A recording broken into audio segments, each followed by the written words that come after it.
আগে গাড়ি চালাতো, পরে গাড়ি চালার কারণে অ্যাক্সিডেন্ট হয়েছে, হওয়ার কারণে তখন অসুস্থ প্যারালাইসিসের মতন বিছানাতে শুয়ে থাকে, কাজ কাম কিছুই করতে পারে না। আমার ইচ্ছা এখানে আসছি বিয়ের কারণে। দর্শক স্ক্রিনে নাম্বারটি দেখছেন, এই নাম্বারটিতে ইমেল ও হোয়াটসঅ্যাপ খোলা আছে। এটা বিবাহ বন্ধন অফিসিয়াল নাম্বার। আমাদের সাথে যোগাযোগ করবেন, অবশ্যই স্ক্রিনশট দিয়ে ছবি তুলে পাঠিয়ে দেবেন। ধন্যবাদ। এক বুক ভালোবাসা নিয়ে অপেক্ষায় আছি, ভালোবাসার একজন মানুষের, ভালো একটা মনের মানুষের, যে আমার দায়িত্ব নিবে, যে আমাকে ভালোবাসবে, সারা জীবন আমার পাশে থাকবে। বিয়ে হয়ে যায়, আমার টাকা নেই, বাপ নেই, এই জন্য আমার বিয়ে হয় না। মা থেকেও নেই, মা অন্য এক জায়গায় বিয়ে হয়েছে। আমার টাকা নেই দেখে কি আমার বিয়ে হবে না? আপনার নাম পরিচয় একটু বলবেন?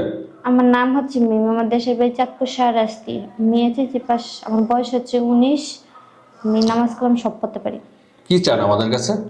আপনাদের কাছে একটা ভালো মনের মানুষ চাই, যে আমার সুখ দুঃখে থাকবে, আমিও তার সুখ দুঃখে থাকবো, আমাকে ভালোবাসে, আমিও তাকে ভালোবাসবো। যোগাযোগ করবেন কিভাবে আপনার সাথে? আপনাদের মাধ্যমে। দর্শক, যে নাম্বারটি দেখছেন এটা আমাদের বিবাহ বন্ধন অফিসিয়াল নাম্বার। ইমেল ও হোয়াটসঅ্যাপ খোলা আছে। যদি কারো ভালো লাগে স্ক্রিনশট দিয়ে ছবি তুলে আমাদেরকে পাঠিয়ে দেবেন, আমরা যোগাযোগ করিয়ে দেবো। ধন্যবাদ। আজ অসহায় বলে পাশে দাঁড়ানোর মতো কেউ নেই। আসসালামু আলাইকুম আপু। ওয়ালাইকুম আসসালাম। আপুর নাম কি? মোসাম্মদ মিনা আক্তার। বয়স কত আপনার? 19।